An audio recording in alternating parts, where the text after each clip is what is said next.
बिस्मिल्लाहिर्रहमानिर्रहीम। पहली वीडियो में हमने डिस्कस किया था पॉलिटिकल सिस्टम ऑफ यूएसए, जिसमें हमने कुछ इम्पोर्टेंट बातें डिस्कस की थी about the constitution of USA. आज हम डिस्कस करेंगे salient features of constitution of USA कि जो हमारे पास यूएसए का कॉन्स्टिट्यूशन है उसके सैलिएंट फीचर्स क्या क्या हैं, वो कैसा है, आया कि वो रिटन कॉन्स्टिट्यूशन है या अनरिटन है, रिजिड कॉन्स्टिट्यूशन है या फ्लेक्सिबल कॉन्स्टिट्यूशन है, बाइकैमरल लेजिस्लेचर है या फिर उसमें हमारे पास यूनिकैमरल लेजिस्लेचर है, हमारे पास प्रेसिडेंशियल सिस्टम है या फिर हमारे पास पार्लियामेंट्री फॉर्म ऑफ गवर्नमेंट है। तो ये चीज़ें हम डिस्कस करेंगे आज के हमारे इस लेसन में कि हमारे पास जो अमेरिकन कॉन्स्टिट्यूशन है वो उसके जो सैलिएंट फीचर्स हैं वो क्या हैं। तो सबसे पहले हमारे पास पॉइंट है रिटन कॉन्स्टिट्यूशन, कि जो हमारे पास अमेरिकन कॉन्स्टिट्यूशन है ये एक रिटन कॉन्स्टिट्यूशन है। अब देखें हमारे पास इस दुनिया के अंदर कुछ कंट्रीज हैं जिनके कॉन्स्टिट्यूशन रिटन फॉर्म में मौजूद नहीं है और कुछ हमारे पास कंट्रीज हैं जिनमें जो कॉन्स्टिट्यूशन है वो रिटन फॉर्म में मौजूद है, जैसा कि पाकिस्तान हमारे पास एक रिटन फॉर्म में कॉन्स्टिट्यूशन मौजूद है। सिमिलरली जो हमारे पास अमेरिका का कॉन्स्टिट्यूशन है इसका जो पहला फीचर है वो ये है कि ये हमारे पास रिटन फॉर्म में मौजूद है। इसके टोटल 7 आर्टिकल्स हैं और उसके बाद 27th अमेंडमेंट्स अभी तक हो चुकी हैं जो कि रिटन फॉर्म में मौजूद हैं। उसके अलावा जो हमारे पास अमेरिकन कॉन्स्टिट्यूशन है ये एक स्केलेटन कॉन्स्टिट्यूशन है। स्केलेटन कॉन्स्टिट्यूशन से मुराद ये है कि एक स्ट्रक्चर है, एक ढांचा है कॉन्स्टिट्यूशन का, और उसके बाद इस कॉन्स्टिट्यूशन को जो कांग्रेस है वो फिल करती है अपनी मर्जी से by passing different laws and bills and amendments. और दूसरी चीज़, एक और चीज़ है कि यहाँ पे जो अमेरिकन कॉन्स्टिट्यूशन है इसमें कस्टम्स को, कन्वेंशंस को बहुत इम्पोर्टेंट और फजीलत हासिल है। और यही इसकी कन्वेंशन की वजह है कि जो फादर ऑफ अमेरिकन कॉन्स्टिट्यूशन था उसने इनडायरेक्ट फॉर्म ऑफ इलेक्शन रखे थे प्रेसिडेंट के लिए, लेकिन due to the convention now the election of the president of the USA are direct by the people of the America. अब जो हमारे पास नेक्स्ट कॉन्स्टिट्यूशन है, नेक्स्ट हमारे पास इसका सैलिएंट फीचर है वो है रिजिडिटी। रिजिडिटी कहते हैं कि कोई भी ऐसा कॉन्स्टिट्यूशन में अमेंडमेंट ऐसा कॉन्स्टिट्यूशन जिसमें अमेंडमेंट करना आसान ना हो उसको कहते हैं रिजिड कॉन्स्टिट्यूशन। अब देखें जो अमेरिका का कॉन्स्टिट्यूशन है वो कब इन्फोर्स हुआ था, वो 1789 में हुआ था और अभी जा रहा है 22, एंड आज तक जो टोटल कॉन्स्टिट्यूशन में अमेंडमेंट हुई हैं वो टोटल 27 है। इससे क्लियर होता है कि जो अमेरिका का कॉन्स्टिट्यूशन है वो कितना रिजिड है। उसके लिए दूसरी इंपॉर्टेंट चीज़ ये है कि किसी भी अमेंडमेंट को, किसी भी बिल को, किसी भी अमेंडमेंट टू द कॉन्स्टिट्यूशन को पास करने के लिए ज़रूरी है कि जो कांग्रेस के 3/4 मेंबर्स हैं वो इसे रेटिफाइड करें। इसके अलावा एक और important cheese rigidity of constitution of America के हवाले से ये है कि कोई भी बिल जो है, जब वो कोई भी प्रपोज बिल जो है वो 3 से 4 साल या कई साल उसमें लग जाते हैं उसकी इन्फोर्समेंट तक, due to the rigidity of the constitution. And जो हमारे पास थर्ड वन है वो है फेडरल करेक्टर है, मतलब कि फेडरल फॉर्म ऑफ गवर्नमेंट है। लेकिन इसमें इंपॉर्टेंट बात यह है कि जो फेडरल लिस्ट है, देखें यहाँ पे हमारे पास जो गवर्नमेंट होती है, जैसा कि पाकिस्तान में है, यहाँ पे जो फेडरल की लिस्ट है, जो फेडरल के अंदर चीज़ें आती हैं उसको फेडरल लिस्ट बोलते हैं। जो प्रोविंसेस के अंदर लिस्ट के अंदर जो चीज़ें आती हैं उनको प्रोविंशियल लिस्ट बोलते हैं। सिमिलरली जो हमारे पास अमेरिकन कॉन्स्टिट्यूशन है ये फेडरल कैरेक्टर का है, मींस कि इसमें कुछ चीज़ें, कुछ लिस्ट जो है, कुछ चीज़ें वो सेंटर के अंदर हैं और कुछ जो है वो स्टेट्स के पास हैं। अच्छा, ये जो फेडरल कैरेक्टर है ये बेसिकली जो जब अमेरिका बना था, अमेरिकन कॉन्स्टिट्यूशन बना था, ये 13 स्टेट्स ने एक फेडरेशन बनाई थी, एक फेडरल स्टेट बनाई थी जिसे यूएसए कहा जाता है। और अब जो है अमेरिका की जो स्टेट्स हैं उनकी स्ट्रेंथ 50 को जा पहुंची है।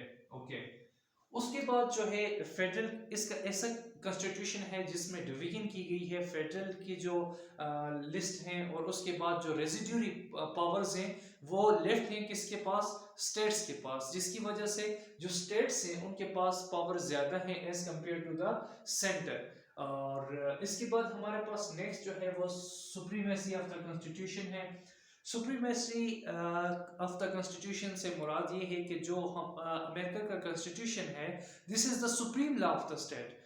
ये सुप्रीम लॉ है और कोई भी स्टेट या कोई भी सेंटर या ना तो सेंट्रल गवर्नमेंट और ना ही कोई भी स्टेट की गवर्नमेंट इसको डिनाई कर सकती है और ना ही इसको ओवरराइड कर सकती है। जो अमेरिका का स्टेट का जो सुप्रीम लॉ है वो द कॉन्स्टिट्यूशन ऑफ अमेरिका है। उसके बाद हमारे पास है separation of power, separation of powers. Separation of powers का जो सबसे पहले हमारे पास आइडिया दिया था वो पॉलिटिकल फिलासफर मॉन्टेस्को ने दिया था। तो यहाँ पे पॉलिटिकल फिलासफर मॉन्टेस्को की सेपरेशन ऑफ पावर को कंबाइन किया गया है चेक एंड बैलेंस के साथ और इंस्टॉल किया गया है यहाँ पे कॉन्स्टिट्यूशन ऑफ अमेरिका के अंदर। यहाँ पे देखें सेपरेशन ऑफ पावर है क्या चीज। अब यहाँ पे देखें क्योंकि अमेरिका का जो कॉन्स्टिट्यूशन है ये प्रेसिडेंशियल फॉर्म ऑफ कॉन्स्टिट्यूशन है या इसमें जो गवर्नमेंट है तो वो प्रेसिडेंशियल फॉर्म ऑफ गवर्नमेंट है। इसमें जो एग्जेक्टिव पावर्स हैं वो प्रेसिडेंट के पास होती हैं और जो प्रेसिडेंट नॉमिनेट करता है या हाईली ऑफिशियल्स को और कोई भी फॉरेन ट्रीटी साइन करता है वो सेनेट की कंसेंट से करता है। और कोई भी फॉरेन ट्रीटी और कोई भी हाईली ऑफिशियल उस वक्त तक एक प्रेसिडेंट अपॉइंट नहीं कर सकता जब तक कि 2/3 majority of the senate ratified नहीं करेगी उसको। इसका मतलब है कि इस तरीके से जो प्रेसिडेंट की इंटरनल और एक्सटर्नल पावर्स हैं उस पर सेनेट ने चेक एंड बैलेंस रखा हुआ है। सिमिलरली जो हमारे पास जुडिशरी है उसकी ऑर्गेनाइजेशन जो है वो कांग्रेस करती है और जो सुप्रीम कोर्ट है उसके जजेस को अपॉइंट करता है president with the consent of senate. अब जो मतलब कि सेनेट की कंसेंट से प्रेसिडेंट सुप्रीम कोर्ट के जजेस अपॉइंट करता है, लेकिन जो सुप्रीम कोर्ट के जजेस हैं वो किसी भी बिल को जो कि कांग्रेस पास करती है या कोई भी ऐसा एक्ट जो कि प्रेसिडेंट ने किया हो उसे नल एंड वाइड डिक्लेयर कर सकती है। और वो इस तरीके से जो हमारे पास जो सुप्रीम कोर्ट होती है वो कस्टोडियंस ऑफ द कॉन्स्टिट्यूशन का काम परफॉर्म करती है।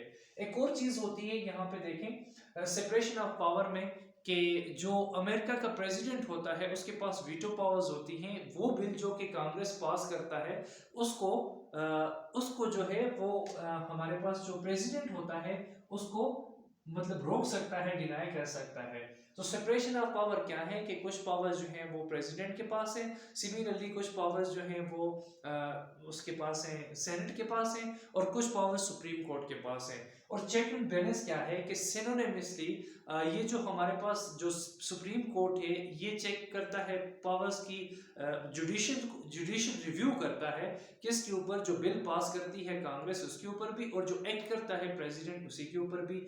अब जो प्रेसिडेंट है वो चेक एंड बैलेंस रखता है कांग्रेस के काम के ऊपर।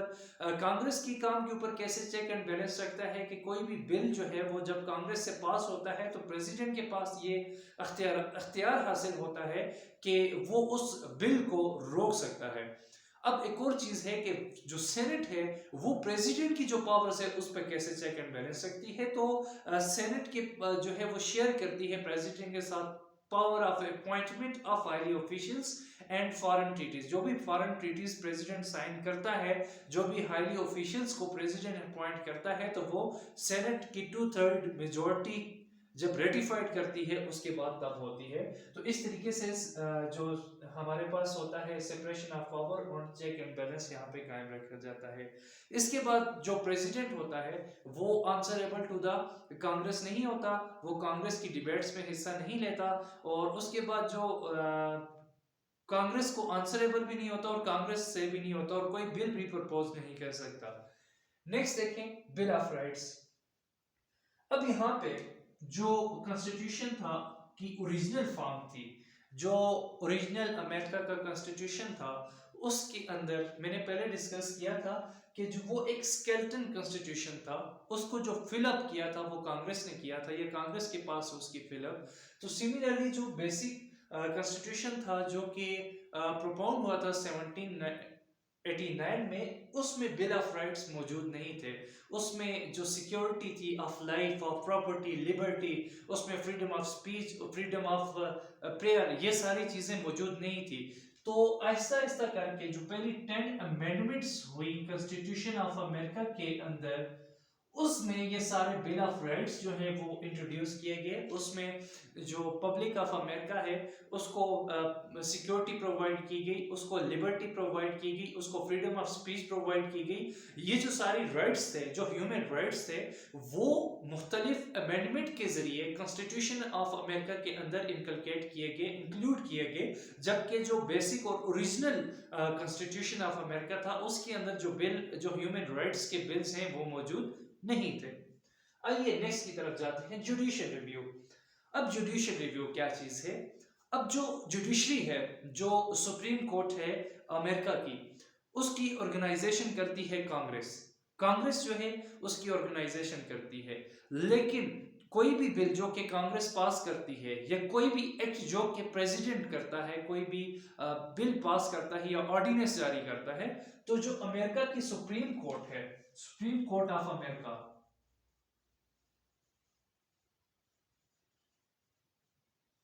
सुप्रीम कोर्ट ऑफ अमेरिका के पास ये पावर्स होती हैं कि वो बिल को रिव्यू कर सकें, या कोई भी जो हमारे पास जो बिल पास हुई है या कोई भी ऑर्डिनेंस पास हुआ है उसको रिव्यू करने की ताकत, जो पावर है, वो अमेरिका में जुडिशियल के पास है। और जो ये जो सुप्रीम कोर्ट है, ये किसी भी बिल को या किसी भी ऑर्डिनेंस को नल एंड वाइड करार दे सकता है। अब यहाँ पे देखें, जो अहम किरदार अदा किया जो अमेरिका की जुडिशरी ने, या फिर जो इंतहाई इंपॉर्टेंट तरीन काम किया अमेरिका के सुप्रीम कोर्ट ने, वो ये था कि इनिशियली जो कॉन्स्टिट्यूशन ऑफ अमेरिका था उसमें सेंट्रल गवर्नमेंट इंतहाई वीक गवर्नमेंट थी। और यहाँ पे देखें कि जो सुप्रीम कोर्ट था उसने कस्टोडियंस ऑफ द कॉन्स्टिट्यूशन का काम अहम तरीके से सर अंजाम दिया, और जो सेंट्रल गवर्नमेंट है उसको, जो कॉन्स्टिट्यूशन है उसको डेवलप करके एक स्ट्रॉन्ग सेंट्रल गवर्नमेंट बनाया है। और आप देख सकते हैं जिसकी वजह से जो अमेरिका की सेंट्रल गवर्नमेंट है is one of the strongest central government in the world. Okay, next देखें, रिपब्लिकनिज्म। रिपब्लिकनिज्म का मतलब ये है कि जो अमेरिका है ये एक रिपब्लिक होगी, मतलब जो अमेरिका की कंट्री है ये एक रिपब्लिक होगी। यहाँ पे देखें, कंपेयर करें यूके में, जहां पर एक मोनार्क जो होता है उसके पास एग्जेक्टिव पावर्स लाई करती हैं, तो यहाँ पे अमेरिका में कोई भी मोनार्क नहीं होगा, बल्कि जो एक रिपब्लिक होगी, पीपल जो है इसमें हायर अथॉरिटी होंगी, और जो पीपल हैं वो अपना प्रेसिडेंट खुद इलेक्ट करेंगे विद डायरेक्ट इलेक्शंस की मदद से। तो ये चीज इसके अंदर मौजूद है कि जो हमारे पास अमेरिका का कॉन्स्टिट्यूशन है वो रिपब्लिकन फॉर्म ऑफ गवर्नमेंट देता है। और इसमें एक और चीज भी इंपॉर्टेंट है कि कोई भी स्टेट जो है अमेरिका की, अब टोटल 50 स्टेट्स हैं, उसमें कोई भी स्टेट ऐसी नहीं हो सकती जो कि रिपब्लिकनिज्म को फॉलो ना करे, या कोई भी स्टेट ऐसी नहीं हो सकती जिसमें मोनार्की हो और वो अमेरिका की स्टेट हो। मतलब कि अमेरिका की स्टेट होने के लिए जरूरी है कि वहां पर रिपब्लिकन फॉर्म ऑफ गवर्नमेंट हो। This is given by the Constitution of America. And the next and 10th thing is presidential form of government. In presidential form of the government, the president is the head of the state. He is not answerable to the Congress. He is not among the member of the Congress. He cannot propose law. He can't attend the debates of the Congress. मतलब कि जो president of America होगा वो ना तो कांग्रेस का member होगा, ना ही वो आंसरेबल होगा कांग्रेस को, ना ही वो डिबेट्स ज्वाइन करेगा कांग्रेस की, और ना ही वो कोई बिल प्रपोज कर सकता है। He has nothing to do with the Congress. जो हमारे पास प्रेसिडेंट होगा अमेरिका के कॉन्स्टिट्यूशन के अंदर, उसका कांग्रेस के साथ कोई ताल्लुक भी नहीं है। अब जो कैबिनेट होगी प्रेसिडेंट की, कैबिनेट, अब यहाँ पे क्वेश्चन डेवलप होता है कि इन पार्लियामेंट्री फॉर्म ऑफ गवर्नमेंट जो हमारे पास कैबिनेट होती है, दो कैबिनेट और form from the members of the parliament और जो लेजिस्लेटिव, जो हमारे पास कैबिनेट बनती है वो लेजिस्लेटिव के मेंबर से बनती है। लेकिन यहाँ पे प्रेसिडेंशियल फॉर्म ऑफ गवर्नमेंट के अंदर जो हमारे पास प्रेसिडेंट की कैबिनेट होती है वो उनका ताल्लुक कांग्रेस से नहीं होता, और वो भी आंसरेबल टू कांग्रेस नहीं होते, उनको प्रेसिडेंट अपनी मर्जी से चूज करते हैं। ओके और ये जो प्रेसिडेंट है ये कोई भी जो फॉरेन बिल है जो फॉरेन ट्रीटी है कोई भी हाईली ऑफिशियल की अपॉइंटमेंट है वो सेनेट की मर्जी से करेगा और जो प्रेसिडेंट की टेन्योर है ये फिक्स होती है 4 साल के लिए। और यहाँ पे एक और इम्पोर्टेंट चीज है कि पाकिस्तान के कॉन्स्टिट्यूशन में जो नो कॉन्फिडेंस मूवमेंट है अब जिसके जरिए से अभी कुछ टाइम पहले 2021 में इमरान खान को आउस्ट कर दिया गया था गवर्नमेंट से। अब जो प्रेसिडेंट कॉन्स्टिट्यूशन ऑफ अमेरिका है ये नो कॉन्फिडेंस की कोई गुंजाइश नहीं देता। मतलब कि जो प्रेसिडेंट एक बार इलेक्ट हो गया वो अपना टेन्योर पूरा करके ही जाएगा। और दूसरी बात यह है कि यहाँ पे अमेरिका का जो प्रेसिडेंट है उसके पास ये इख्तियारात नहीं है कि वो कांग्रेस को डिसॉल्व कर सके। ओके जी, नेक्स्ट हमारे पास है डुअल सिटीजनशिप। डुअल सिटीजनशिप से मुराद ये है कि अब देखिए हम पाकिस्तान को देखते हैं। पाकिस्तान में सिंगल सिटीजनशिप है, चाहे कोई बंदा केपीके से बिलोंग करता है, चाहे कोई बंदा बलूचिस्तान से बिलोंग करता है, चाहे कोई पंजाब से बिलोंग करता है, फाटा से या गिलगित बल्तिस्तान से, तो उसकी नेशनलिटी एक ही होगी, वो पाकिस्तानी होगा। जबकि अमेरिका के अंदर कोई 50 के करीब स्टेट्स हैं, 50 से भी अब ज्यादा हैं, 50 या 50 से ज्यादा स्टेट्स हैं। तो वहां पे डुअल नेशनलिटी का कंसेप्ट है, ये डुअल सिटीजनशिप का कंसेप्ट है। डुअल सिटीजनशिप का कंसेप्ट ये है कि जो अमेरिका का सिटीजन होगा वो एक टाइम में दो स्टेट्स की सिटीजनशिप रखेगा, एक यूनाइटेड स्टेट ऑफ अमेरिका की और दूसरा वहां उस डिस्ट्रिक्ट की जिसका उसका डोमिसाइल होगा। तो यहाँ पे जो अमेरिका का कॉन्स्टिट्यूशन है ये डुअल सिटीजनशिप प्रोवाइड करता है to the people of America को। उसके बाद देखिए पॉपुलर सोवरेनिटी। यहाँ पे this is the most important thing कि पॉपुलर सोवरेनिटी अमेरिका के कॉन्स्टिट्यूशन के अंदर किसके पास है। तो यहाँ पे पॉपुलर सोवरेनिटी अमेरिका के अंदर like all other democratic form of governments जो पॉपुलर सोवरेनिटी है वो अमेरिकन कॉन्स्टिट्यूशन प्रोवाइड करता है पीपल ऑफ द अमेरिका को या पब्लिक ऑफ द अमेरिका के पास जो पॉपुलर सोवरेनिटी है वो लाई करती है। इसके बाद जो है वो स्पॉइल सिस्टम है। अब देखिए स्पॉइल सिस्टम क्या है। अब एक प्रेसिडेंट है, प्रेसिडेंट काम कर रहा है 4 ईयर की टर्म के लिए, वो उसने आना है। अब प्रेसिडेंट खुद अपॉइंट करते हैं हाईली ऑफिशियल्स को, जैसे कि ब्यूरोक्रेट्स हो गए, फॉरेन इन्वेस्टर्स हो गए, आईजीज हो गए। सिमिलर जो हाईली ऑफिशियल्स होते हैं उनको अमेरिका का प्रेसिडेंट अपॉइंट करता है with the consent of senate. अब जब इलेक्शन का टाइम करीब आता है तो चूंकि यहाँ पे जो हाईली ऑफिशियल्स होते हैं वो उस प्रेसिडेंट के अपॉइंटी होते हैं, तो यहाँ पे पॉसिबल है कि वो जो हाईली ऑफिशियल्स हैं वो सपोर्ट करें यहाँ पे डेड प्रेसिडेंट ऑफ अमेरिका के जिसने इनको अपॉइंट किया। तो यहाँ पर करप्शन प्रिवेल्स हो सकती है जिसकी वजह से ये जो सिस्टम है कॉन्स्टिट्यूशन इसको स्पॉइल सिस्टम देता है। And the last but not least जो हमारे पास कॉन्स्टिट्यूशन है ये बाइकैमरल लेजिस्लेटिव प्रोवाइड करता है। यहाँ पे 2 लेजिस्लेटिव हैं, एक को बोलते हैं अपर हाउस और दूसरी को बोलते हैं लोअर हाउस। अपर हाउस को यहां पर बोला जाता है हाउस ऑफ लॉर्ड्स और लोअर हाउस को बोला जाता है हाउस ऑफ कॉमन्स। अब जैसे कि पाकिस्तान के अंदर भी जो हमारा कॉन्स्टिट्यूशन है ये हमें बाइकैमरल लेजिस्लेचर प्रोवाइड करता है। जैसे कि हमारे पास जो अपर हाउस है वो सेनेट है और जो लोअर हाउस है वो हमारे पास पार्लियामेंट है। सिमिलरली जो हम अमेरिका के अंदर जो अपर हाउस है उसे सेनेट कहते हैं और हाउस ऑफ लॉर्ड्स और लोअर हाउस है बाइकैमरल लेजिस्लेचर है। और upper house of parliament Congress, upper house of senate या और लोअर हाउस को मिला के हमारे पास अमेरिका के अंदर एक कांग्रेस बनती है। अब ये जो अपर हाउस है इसकी स्ट्रेंथ टोटल होती है 100 लोग यहाँ पे होते हैं और ये 6 ईयर के टेन्योर के लिए यहाँ पे अपॉइंट होते हैं।